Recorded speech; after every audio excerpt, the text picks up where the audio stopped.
with some of the hottest musical acts around at Crooner's Supper Club in Fridley. Crooner's is located just north of I-694 off Highway 65 and Moore Lake Drive. Visit croonersmn.com to view their schedules and food menus. Portions of the following program may be pre-recorded.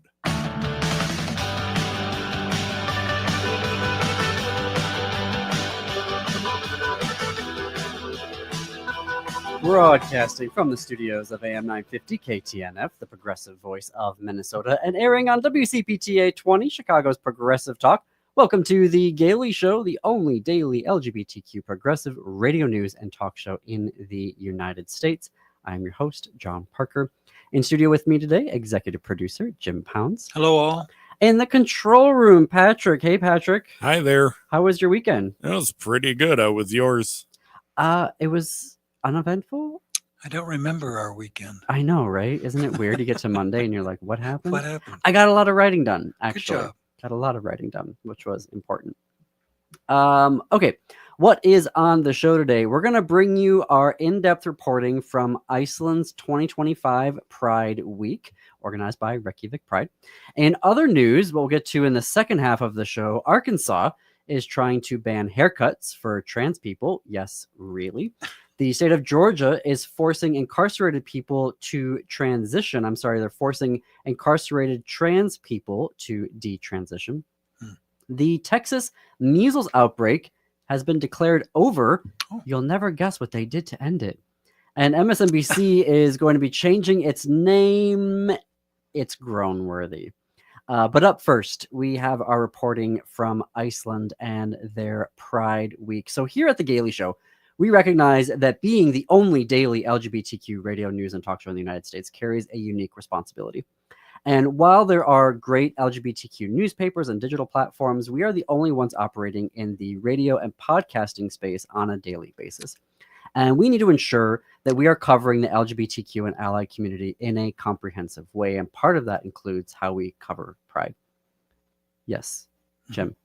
I was going to say, I think there is might be a podcast, but we're certainly the only radio show. Daily? Well, probably not daily. Okay.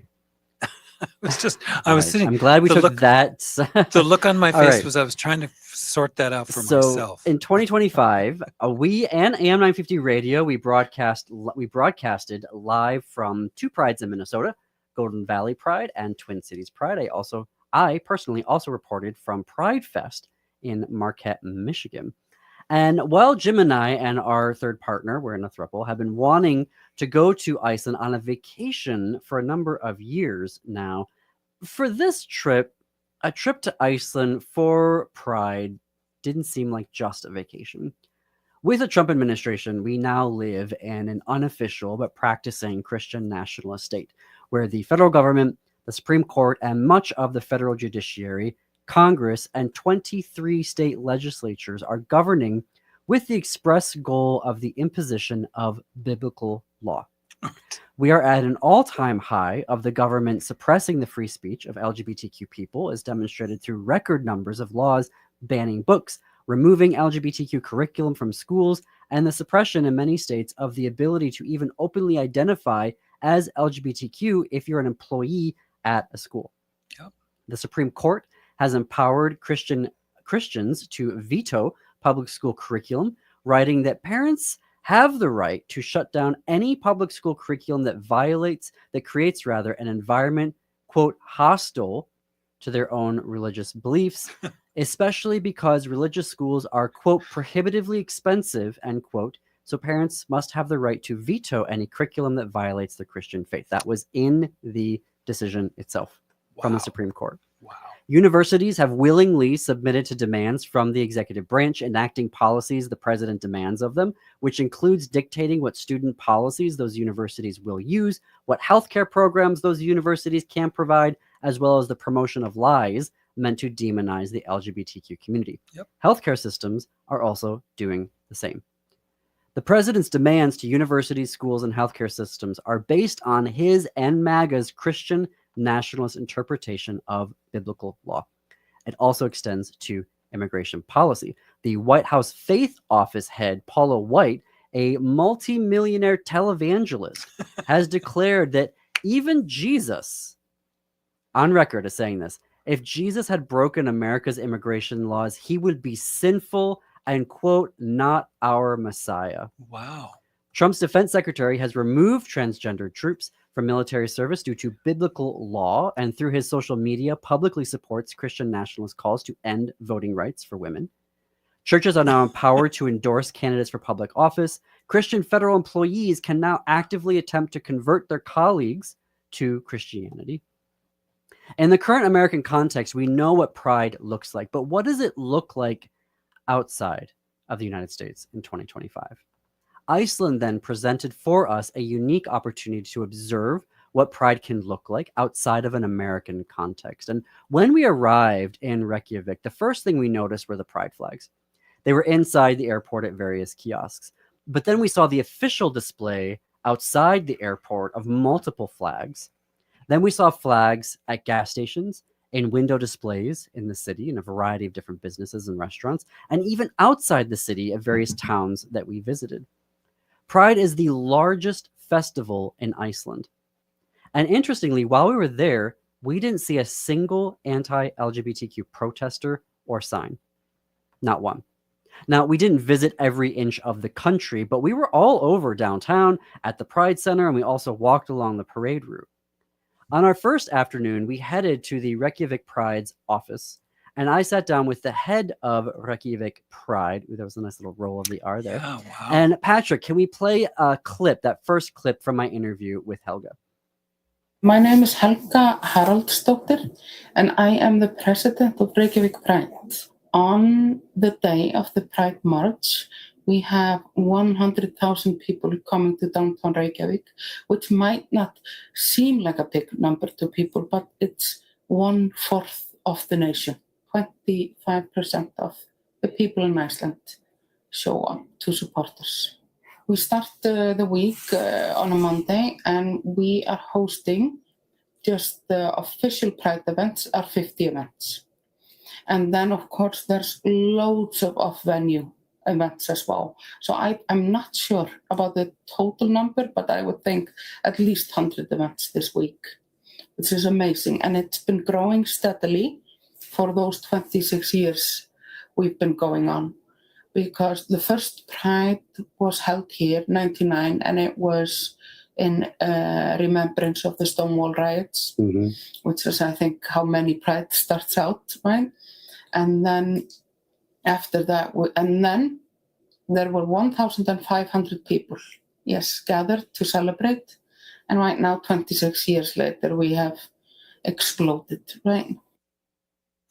So the organizers design Pride with a specific eye for events that reach all generations, recognizing that each generation has different needs. This is because while there are new generations coming up, there's also, for the first time, a generation of Icelanders who have lived their lives out of the closet and are now retiring.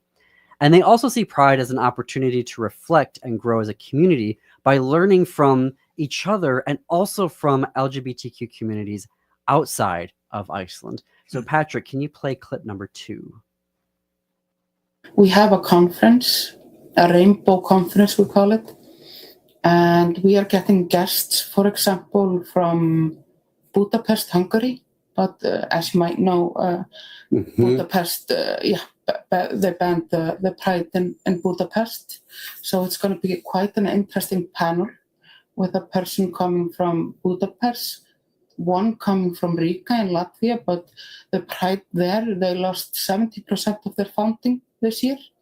And then we also have someone coming from Sofia, Bulgaria, which is going to be quite an interesting panel talking about the political atmosphere over there. And then we have a strong advocate coming from UK, but it's Lady Phil. She is the co-founder and the CEO of UK Black Pride. So this is also going to be a very interesting topic for us to learn about and to listen and to kind of expand on our knowledge. Helga is in her second year as president. And I should just note there before I continue on, the international scope there of having guests and speakers from multiple countries come in to Iceland was not something that I was expecting there. And that's not necessarily something that we see at local community pride events, even here in the Twin Cities. Helga is in her second year as president, having joined the board in 2018. And I learned that Reykjavik Pride does all of their work, largest festival in the country, as a volunteer-run organization. Let's hear more from Helga, Patrick. This work that we do here, this is all, we're a group of 7 volunteers. Yes. And we have been doing this. This is an all year round project. This is all of the people that are with me in the board in Pride. They are putting at least 20 to 30% on top of their already 100% job to do this for our community. And then this is what our summer vacation goes into. It's hosting this festival for our community. I learned also that Reykjavik Pride sent folks to Washington, D.C. earlier this summer for World Pride. When I asked about what that experience was like coming from Iceland, which offers such huge support for the LGBTQ community, as evidenced through their Pride celebration, to come then to the United States, Helga pointed out to me that the board members are cisgender and white, and there are privileges of safety, travel safety, that come with that when traveling specifically to the United States. And they wanted to come to show support and take action on behalf of the community. They also received additional support from their country's leadership. Patrick, can we play that next clip? We were also very lucky that we had support from our ambassador, which is situated in DC. And also there was Hanna Katrín Friðriksson, an MP from Iceland, that joined us as well. We got quite the support. And we also had to, because we decided to take part in the Human Rights Conference in World Pride, and this was how we wanted to take some action. We took part in the Human Rights Conference, speaking about queer equality and women's rights in Iceland, and how it's important for those groups to work together. An MP stands for Member of Parliament. So it'd be the same as if your U.S. congressperson joined you going to a Pride event. I'm going to tell you more about this particular MP who joined Helga and the delegation. She had a very specific connection to the United States. We're going to have that when we come back from this break. You are listening to The Gailey Show on AM 950 KTNF and WCPT 820, Chicago's Progressive Talk, special coverage of Iceland's Pride. More after the break.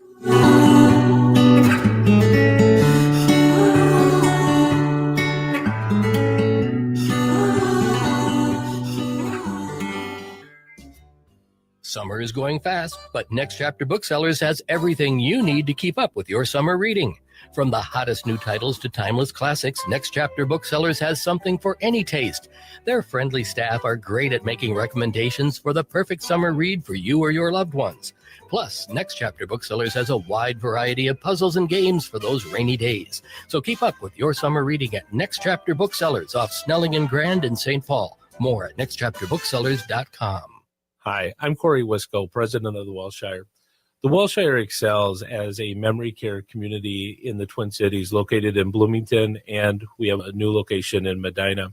But what makes Welshire so different is the people that we have working for us. Our team has been together for the past 25 years providing this type of care. We employ some of the most amazing nurses and LPNs that are in the building 24 hours a day. We also have an activity team that is over 40 people. And our scheduling begins at 9 o'clock in the morning for activities, and it goes to 7, 8 o'clock at night. And that's 7 days a week. You won't find that. That is why many of the families that come to Welshire are actually coming from another memory care facility. Not all memory care is created equally. And that's why I encourage you, if you've had issues and problems at other places, come see what makes us so special. Please visit thewelshiremn.com and book a tour. Hey, Francois, why are you sitting on the sidewalk on Snelling Avenue? Salut Laura, j'attends. What are you waiting for? Le State Fair. But the state fair doesn't start until August 21st. Ouais, mais j'ai hâte de manger les macarons de Nicolette. Oh, you can't wait for Nicholas macaroons. What flavors do they have this year? Cotton candy, root beer float, sweet corn, and mini donuts. Oh, and Nicholas Vintage Truck will be at the West End Market, right? Oui, Oh, well, I'll be right back when it opens. Hold the spot in line. vivement le State Fair. Minnesota State Fair. When was the last time you had your roof inspected for extreme weather and hail damage? This is Chad, owner of AM 950, to talk about the exterior construction company I trust, Snap Construction. If you've noticed new roofing projects in your neighborhood, your home was likely hit by hail last summer and experienced damage. Snap Construction is helping homeowners like you, and they're the roofing specialists I trust. They are the most well-reviewed contractor in the Twin Cities and have a ton of positive customer reviews from homeowners just like you.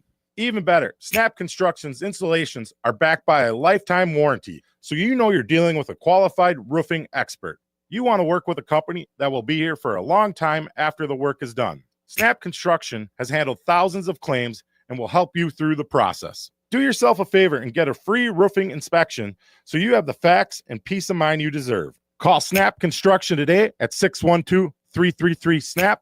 That's 612-333-SNAP. Or visit snapconstruction.com.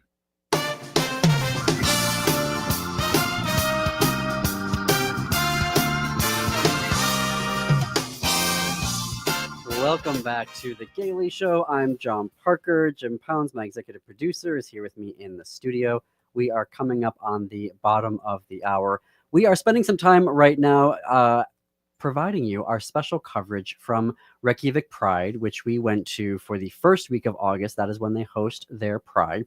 Before the break, we were telling you about a member of parliament who went with the delegation from Reykjavik Pride to World Pride here in the United States. And this MP, I wanted to share their story because they had a special connection to the United States prior to moving to Iceland. And Patrick, can we play that next clip?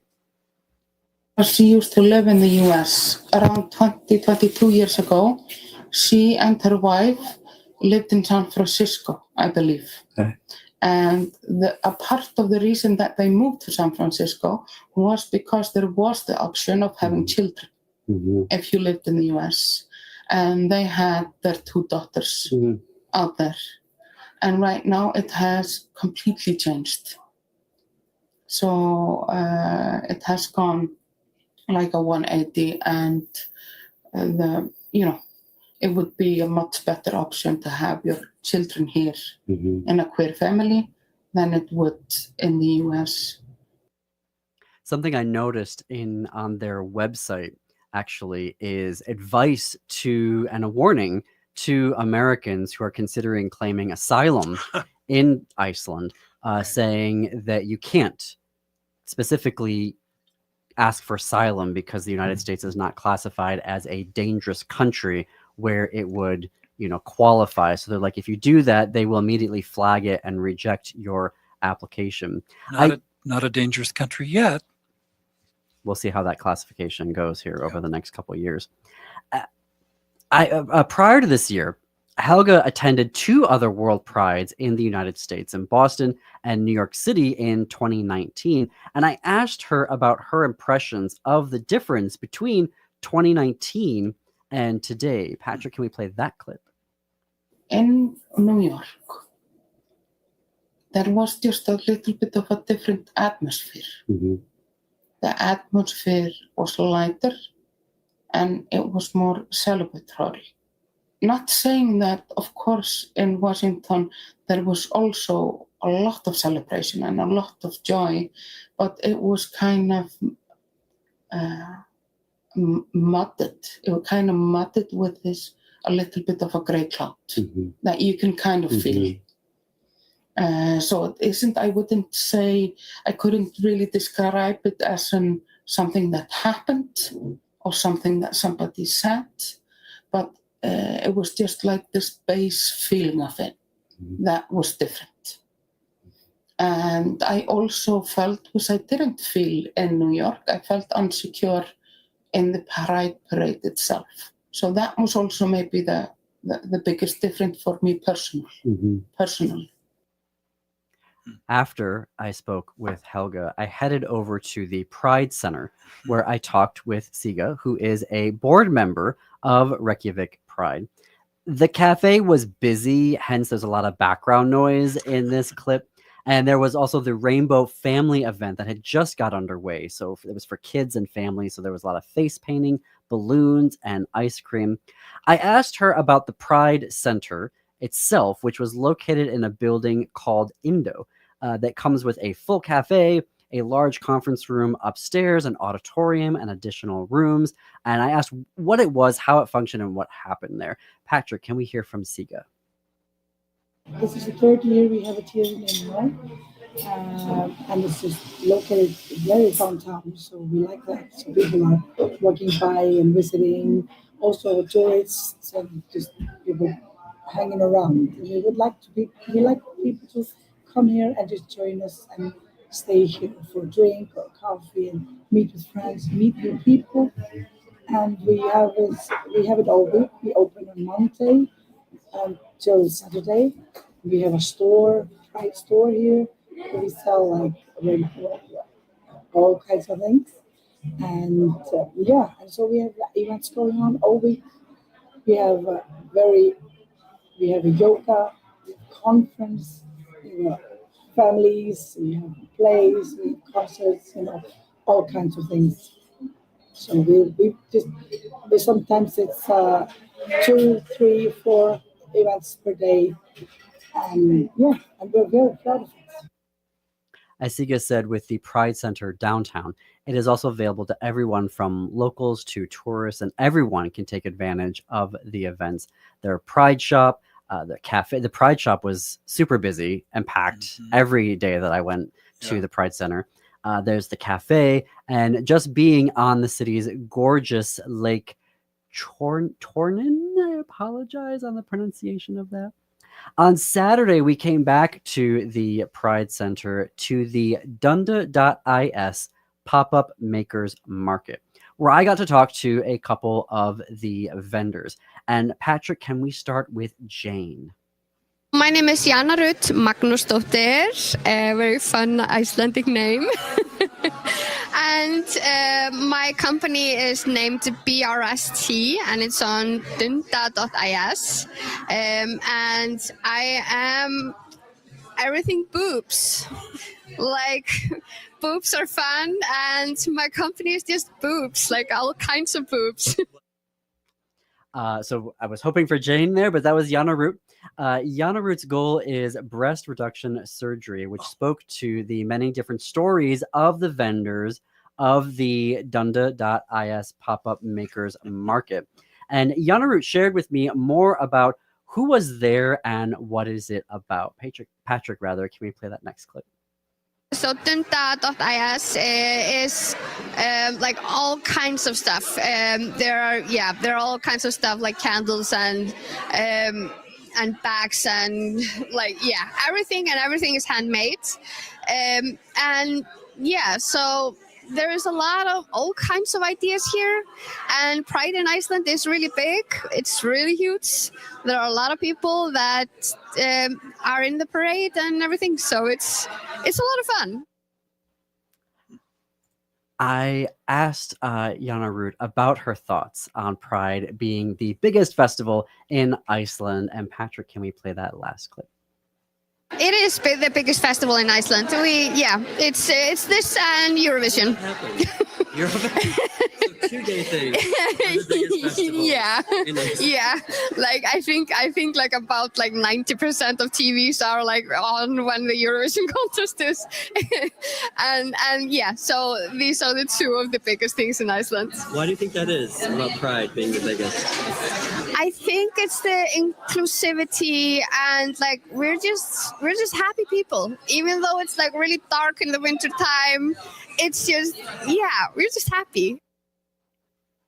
We're going to take a break here. We're going to have more from the Dunda.is Makers Market. And then I asked all of these wonderful people what their favorite moments of Pride were. And Helga also shares with us a part of her speech from the opening ceremony that was in dedication to Andrea Gibson. So we are going to take a break here. We're going to have more of our special coverage from Reykjavik Pride. You are listening to The Gailey Show.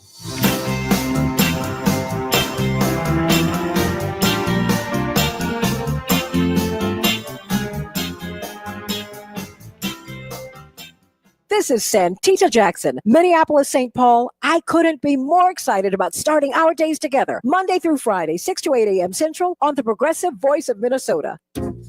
Hey, it's Tom. There's a war being waged on clean energy. A bill in Congress could eliminate the 30% federal tax credit for solar by the end of 2025. And once it's gone, it may never come back.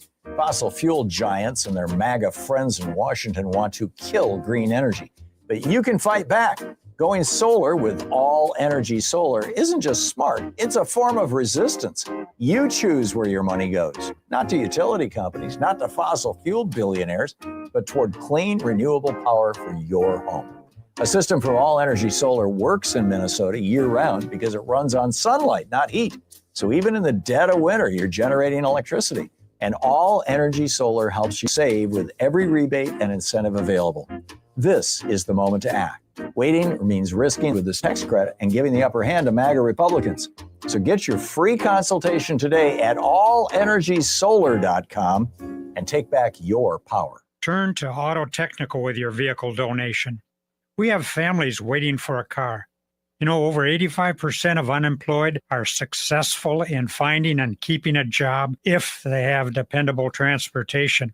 A car plus a job equals a life changed. 612-919-5526. We have families waiting for a car. 919-5526 or autotech.org.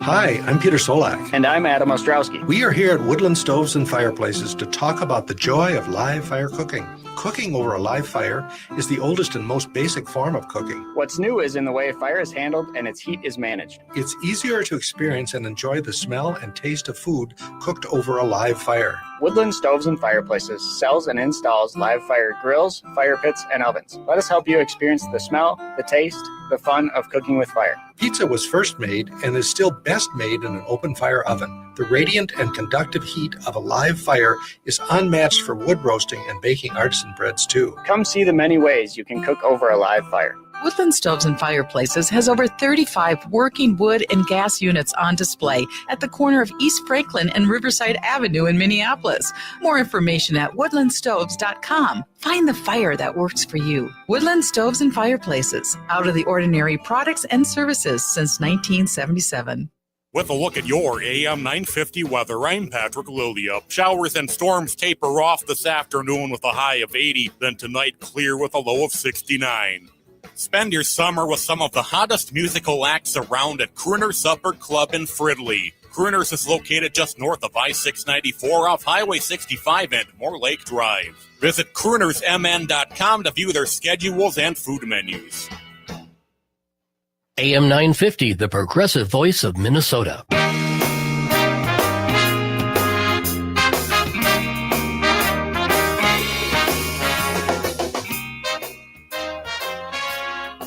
Coming to you from the studios of AM 950 KTNF, the progressive voice of Minnesota, and airing on WCPTA 20, Chicago's Progressive Talk. Welcome back to the Gailey Show, the only daily LGBTQ radio news and talk show in the United States. I am your host, John Parker. I'm in studio with my executive producer, Jim Pounds. Patrick, I made a mistake and left out 2 clips. I do want to get to them, though. So if you can go into the Google Drive and look up, it's called Clip Jane and Clip Jane 2, and key those up for me. That would be great. And if you want to give me like a thumbs up so I know that you got it in there, that's my bad, folks. As we're doing this special coverage, Jim and I were in Iceland for Reykjavik Pride. Reykjavik Pride is the first week of August every year. They've been going since 1999.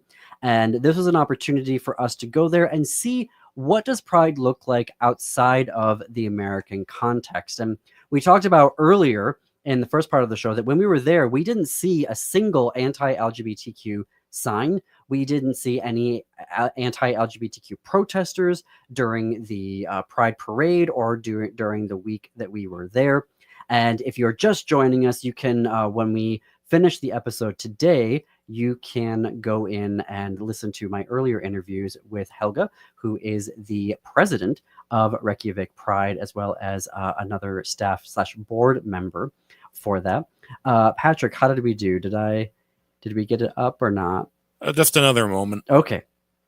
Well, I will say that the person that we're going to be talking to here, or listening to rather, in a couple seconds is Jane.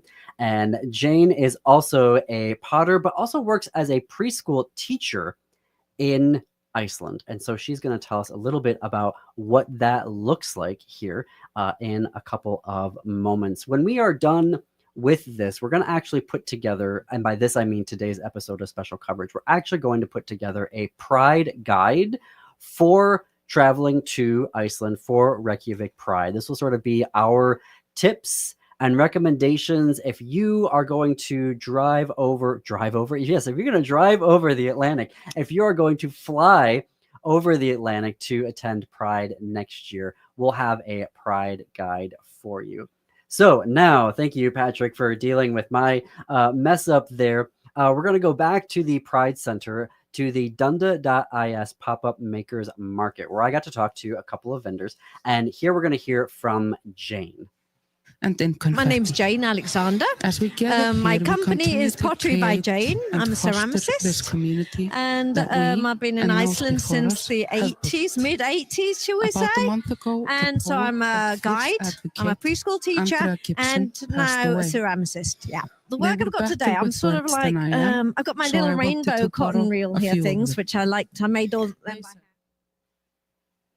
Ooh, I am really messing up there on Jane's. Shall we bring Jane tomorrow? I know, we're just going to have to bring Jane to the to here. Show. Let me see what I can do here to fix this up. Because I really appreciated what Jane had to say to us for our interview, because Jane works as a preschool teacher. And so, Patrick, I am going to re-upload those because I see what I did wrong. So those are going to be clip Jane and Jane 2. If you give me just a second here, we're doing this on the fly, live radio, folks. If you're listening in the 2 p.m. hour in Minnesota, again, this is my bad. Even when you think that you've got everything lined up the way that you want it to, you've still got stuff going on. So, Patrick, this will be clip Jane redo and clip Jane 2 redo in the Google Drive while Patrick is getting that lined up here. Jim, let's talk about our experiences there in Reykjavik for Pride. We flew in on the Wednesday, even though the event, the week rather, kicked off on Monday. Yeah, I mean, I didn't have an expectation. I think that's a good idea sometimes with travel to not have an expectation, because I tend to be disappointed in things often. And so I didn't really have any idea what to expect. One of my first surprises was that the city is kind of on a hill, maybe not all of it, but it was hillier than I thought it was going to be. So walking around, if you were going downhill, was great. And if you were going uphill, it was more arduous than I was expecting. And so that was one surprise, I guess. And I didn't know if it was right on, it's not on the ocean. I feel like it's on a bay. I feel like what I saw anyway was a harbor. Okay. So it's not, the open ocean, but those are two quick thoughts. Right. Okay. Well, now, and I'm with my apologies to Jane, we're going to play that first clip Jane, and her Pottery by Jane, but let's hear from her. My name's Jane Alexander. My company is Pottery by Jane. I'm a ceramicist. And I've been in Iceland since the 80s, mid-80s, shall we say. And so I'm a guide, I'm a preschool teacher and now a ceramicist. Yeah. The work I've got today, I'm sort of like, I've got my little rainbow cotton reel here things, which I liked. I made all them by hand. I've got my cup there, which is my rainbow cup. I have candlesticks. I make a lot of the glazes myself with the Icelandic lava in it on the little speckled ones there. And I've just got a little selection of what I do. I've got my own studio where I live. And being an expat from the United Kingdom, in addition to making beautiful pottery, and we bought one of her mugs, gorgeous, can't wait to drink tea out of it. Jane was able to give me a unique perspective on Iceland's inclusiveness of the LGBTQ community. So if we can play that second clip from Jane. I'm a preschool teacher, and we have like parents have all, they're two mothers, two fathers, and it's just never has been a problem here. In England, I think it would be a bit of a problem, especially in the late 80s, 90s. Definitely less of a problem there now. But here, it really doesn't make any difference. And kids think it's normal to have two mummies or two daddies, or it's just normal, absolutely normal. And, we just don't think anything of it, have parent interviews. And then we have, a couple of dads, and it's brilliant, everyone's equal here. I also asked all four of my interviewees what was their favorite part of Pride. So in this order will be Helga, Siga, Jane, and Jana Ruth. And this will be clip 11, Patrick. I am extremely excited about going to the comedy show, which Fortune Feimster is coming to. She is coming with her show, Taking Care of Biscuits. Yeah. Yes. Which I am, extremely excited. I'm extremely excited to meet her, maybe, hopefully. Yeah.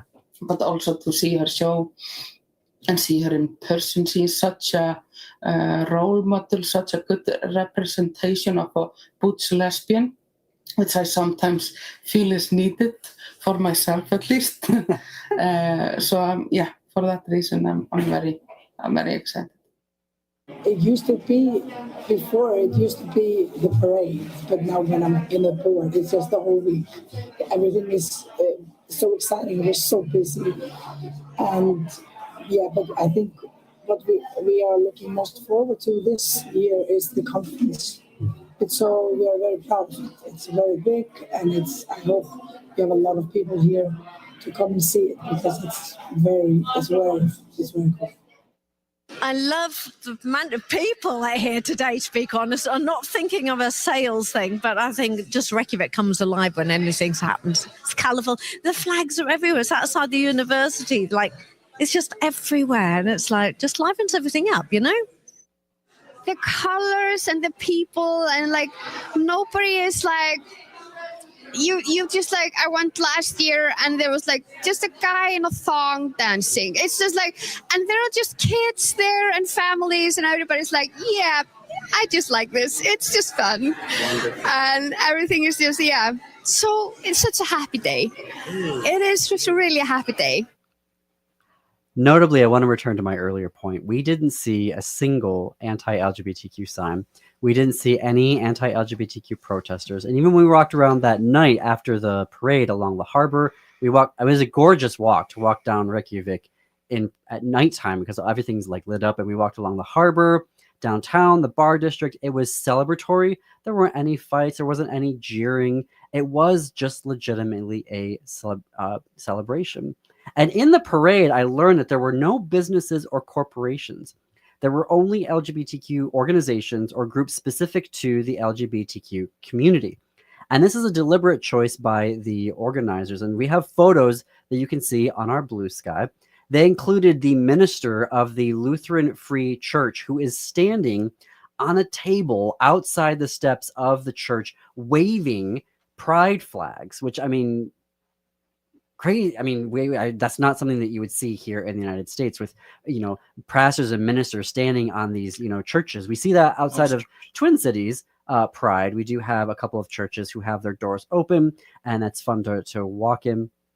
But I also noticed that the official Pride flag for Reykjavik Pride, and flown throughout the country, is the one with the traditional rainbow colors, but also has the inclusion of the trans colors, the black and brown stripes for BIPOC pride, and then the yellow triangle with the intersex purple ring. So even that deliberate choice of the flag that they were using just felt so intentional and so inclusive.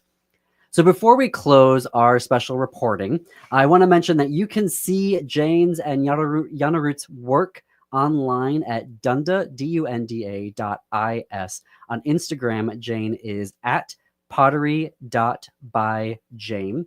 Also on Facebook and Instagram, Yanarut is bsrt.art, A-R-T. We've included links in our show notes and on our website.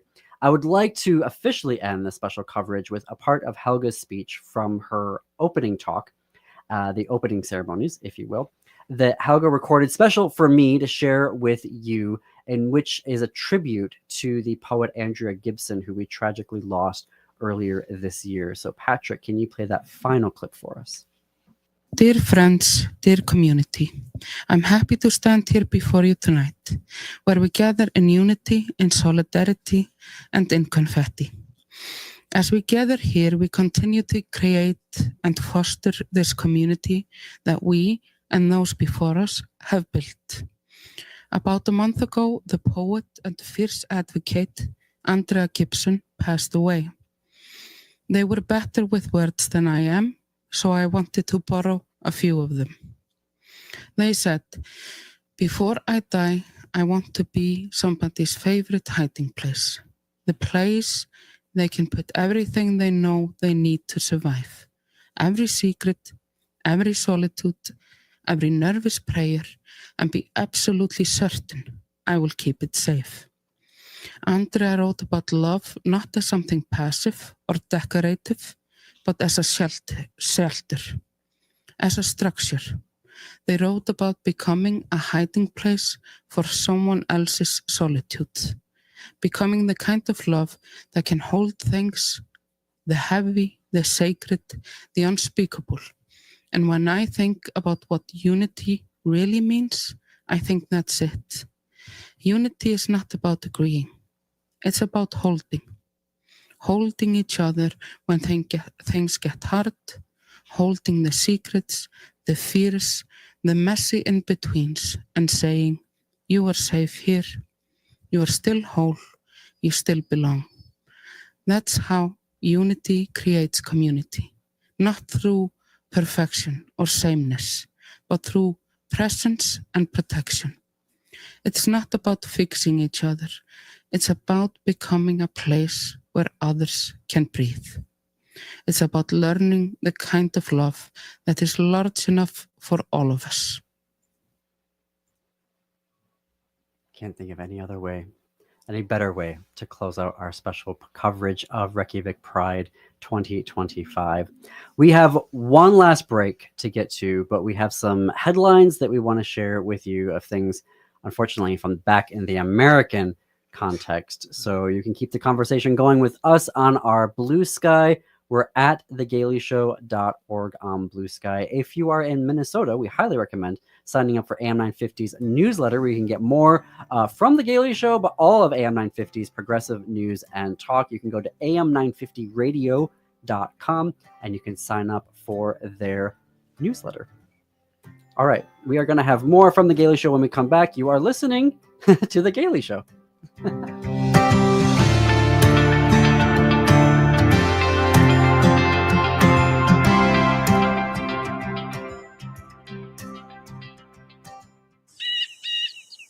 This is Alex Knorr from Buzz Cut Mowing, a young, hardworking entrepreneur serving the Southwest Metro with affordable lawn care. I take the hard work off your plate with weekly mowing. I also offer leaf cleanups, aeration, dethatching, tree trimming, and mulch installation. I'll keep your lawn beautiful so you can enjoy your weekends with the people who matter most. Visit buzzcutmowingmn.com. That's buzzcutmowingmn.com. Hey friends, this is John Parker from The Gailey Show. When I travel, I want to go somewhere where I can unwind, get back to nature, like with waterfalls and hiking, enjoy some classic downtown shopping with good restaurants, and also just be myself as a queer person without worries. That's why twice a year for the past 10 years, I've been visiting Michigan's Marquette County. This fall, join me and head up to the Fresh Coast. Visit travelmarquette.com to start your journey. Hey, Francois, why are you sitting on the sidewalk on Snelling Avenue? Salut Laura, j'attends. What are you waiting for? Le State Fair. But the state fair doesn't start until August 21st. Oui, mais j'ai hâte de manger les macarons de Nicolette. Oh, you can't wait for Nicholas macaroons. What flavors do they have this year? Cotton candy, root beer float, sweet corn, and mini donuts. Oh, and Nicolette's vintage truck will be at the West End Market, right? Oui. Oh, well, I'll be right back when it opens. Hold the spot in line. Vivement le State Fair. Minnesota State Fair. Hi, I'm Rachel Shamblock. My dad is Dr. Scott Shamblock from Shamblock Family Dentistry. A lot of people are afraid of the dentist, but you don't have to be. My dad makes going to the dentist comfortable and even fun. He won't be mad if you haven't seen a dentist in a long time. He just wants to take care of you and your teeth. If you don't see my dad, please see another dentist. Take care of your teeth because they're the only ones you get. Shamblock Family Dentistry in Hopkins and St. Paul. Find them online at shamblockfamilydentistry.com or call 1-800-FIX-MY-TEETH. Hey, it's Patrick for Zero Res. Did you know that August is Pet Appreciation Month? Zero Res doesn't use harsh soaps or chemicals, so it's safe for all your furry friends. If you have a pet like I do, you know they'd like to leave little bits of themselves around the house, whether that's fur or dander or worse, and you need to call my cleaning heroes at Zero Res to help get your house back in shape. Carpets, tile, rugs, upholstery, hardwood, every surface in your home can be Zero Resified. So if it's been months since your last deep clean, it's time to give the pros at Zero Res a call. Right now, you can get your entire home Zero Resified from Minnesota's ultimate carpet cleaner. Get 3 rooms of carpet clean starting at just $124. Take 15% off pet odor treatments and $50 off an air duct cleaning when you book with Zero Res today. Call 952-ZERO-RES or go to ZeroResMinnesota.com and ask for the AM 950 special. Backward or forward spells the same. Zero Res.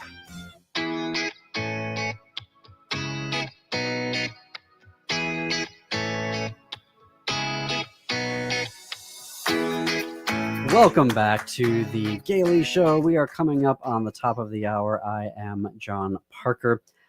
All right, we're going to turn to some other news here, one of which is the bill in Arkansas, HB 1668, which weaponizes, according to the ACLU of Arkansas, weaponizes civil enforcement by allowing lawsuits against any person, and this is a quote, against any person who supports trans young people by providing or helping to receive gender-affirming care or by affirming young people in their transition. And of this is social transition. So if someone provides a haircut to a teen, if a teacher uses a student's chosen name or a nonprofit offers supports, parents, regular people can just file a lawsuit, a civil lawsuit against the hairdresser or against the teacher. Well, if that isn't your wake-up call to get out of that state, I mean, that would be it. What I recalled was the uproar that they had over wedding cakes. You can't make me, do a wedding cake, right, for gay couples in Colorado, that whole thing that went all the way up to the Supreme Court. Right. Now here, somehow, though, the government can tell you that you can't do a haircut for a trans kid or a gender nonconforming kid. Right. And folks are very quick to point out, well, the law doesn't say that, John. No, the law doesn't specifically ban a salon from providing a haircut to a trans kid, but it does allow for other people to sue that salon. That's what the Nazis did so well. They got poor idiots who were scared to inform on other people and get them in trouble to protect themselves. That was a key, as he's followed all of that playbook, that was a key part of that, getting average people to inform on other people to make themselves safe. And this is a version of what's being done. It's right out of the Nazi playbook. Mm-hmm. This guy is following it to the letter. To the letter. The letter. In Georgia, go a couple states over here. There is SB 185. This was put into law, and what this does is prohibits any state funds or resources for hormone therapy in the service of gender dysphoria care. How that is now playing out is that incarcerated trans people are being forced to detransition because their medical care is provided through the state. Now, other incarcerated people who are cisgender, they are allowed to get hormone therapy for whatever their particular diagnoses are, but trans people are not allowed to get that very same care. So they filed a lawsuit last week to hopefully undo this legislation. I think it's absolutely, obviously we here on an editorial perspective are going to say this is absolutely horrendous that the Georgia penitentiary system is deliberately denying health care to trans and non-binary and gender non-conforming people. I mean, it is as folks are pointing out, it is a clear violation of equal protection and goes against the U.S. Constitution's Eighth Amendment, and that's what the plaintiffs are saying in their lawsuit, that this is cruel and unusual punishment because you're taking away life-giving health care for your propaganda. Yeah. There are an estimated 300 incarcerated trans folks in Georgia that are currently affected by this law. And it's important, as we look at the southeastern United States, that is the region with the most LGBTQ people in it. The largest population of queer people in the United States is in the southeastern region, and that is also the place that is the most gerrymandered and has the most draconian anti-LGBTQ laws in the country. Why do you, when I suggest that people should get out of these terrible places, why do you I seem think some to not people support can. that? I think some people, I'm not saying that I don't support that. I you're think saying some if they- people can. if they can and for afford some to. other folks, I it's much more difficult to do that. Yes. I think case, there I are don't- some careers that are amenable to leaving, and there are some that are not. But also, as we talked to Jake Wittig last week, managing editor for Windy City Times, he told us, his reporting, that none of the 4 major hospitals in Chicago provide gender-affirming care for kids anymore, including puberty blockers, which do not cause any long-term anything. The minute you stop taking puberty blockers, then puberty just starts up again. So it is, even if you move to a blue state and went to Chicago, you can't guarantee that care is going to be available because all of these healthcare systems are complying in advance. Suddenly, nobody has any resources to sue the federal government of these healthcare systems. They're all just saying, yep, okay, fine, whatever. I think they might. And they're painting themselves as the victims in this. Yeah, I can understand why somebody might say it's futile, but of course we have to resist because otherwise there's a different I'm just thing going on. recalling, as a former LGBTQ health equity educator, all of the resources that all the healthcare systems seem to have over decades to stop and prevent having LGBTQ healthcare. All the resources that were available to them, they were pulling out the stops to stop that. I mean, it was such an uphill battle to make this a possibility to even have this healthcare. And now they're just all giving it up and being extorted and trying to paint themselves as the victims in all of this, and it's just, it's atrocious to me. It's absolutely atrocious. There's no heroes, are there? There's no heroes in higher education. Not in healthcare right and now. There's not heroes in healthcare, and yet the CEO of Fairview makes $6.5 million a year. So there you go. Who's the Fairview Health System in Minnesota, in the metro area. I did want to also mention very quickly here, the Texas measles outbreak has officially concluded. They have gone X number of days, I think it's over 40 days, without having a new case. Wow. And I wanted to look up, well, how did this happen? As I'm reading this in AP News. And they were crediting testing, vaccination, monitoring, and education with helping to end the outbreak. Go figure. All right, up next is the Matt McNeil Show on AM 50 Radio. Stay tuned. And on WCPT 820, it's Choose Views with Richard Chu. On AM 950, stay tuned after the Matt McNeil Show for Native Roots Radio. And then at 10 p.m. Central, Step into the unknown with Greg Bakken on Ghost Box Radio. And until tomorrow, same time, same place, keep it queer, America.